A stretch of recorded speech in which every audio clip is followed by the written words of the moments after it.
也若代替伫明年元旦了后就要公司化，会变做代替公司。也毋过即摆外界认为讲公司化了后，因是爱面对三大挑战。头起薪是挂牌了后，阁欠13人，其中申请离职的行车人员就占1成。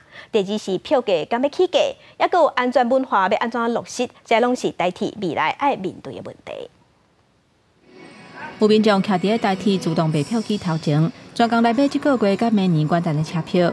都是因为代替为明年1月7日开始，就要正式公司化。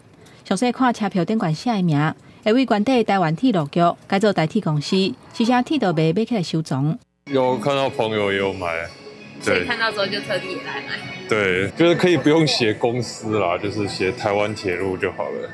代替局公司化存无偌久，不过外界认为讲代替公司的政策无够明确，改革路会面临三大问题，因过代替要发生道路雇主强化的事故等等。安全文化安怎落实受到考验，过来是28年无起的票价，当时才当合理反映营运的成本，目前也唔知影。将交通部长何振旦认为讲，在营运亏损的情形之下，车票阁无起，恐惊真恶提升员工的士气。政府就要拿出支持的政策来，你尽管明年提，我明年一定来给你做审查，半年之后会给你一个答复。就类似这样，这个承诺才代表是说，真正叫做支持公司化嘛，真正让这个所谓的台铁的服务，因为这样的一个士气提振而能够改好。呼吁政府透过政策甲补助的措施，协助代替调整票价。不过对代替来讲，公司化了后，差不多2-3千人退休甲离职。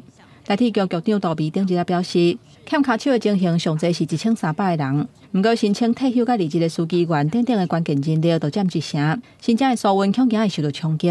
不管是这个司机的离退的人力，或者其他职种离退的人力，台铁现在其实已经在运行非常紧绷的状况了。那在接下来明年，如果台铁还是以这样子的低薪的待遇在留住这些人的话，那我想势必会造成明年这春节疏运会有重大的影响。人力现在基本上应该规划还是没有什么太大的问题啦，虽然是有一些退的但是都有补进来。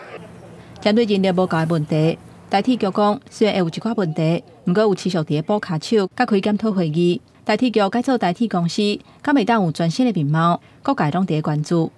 记者综合报道。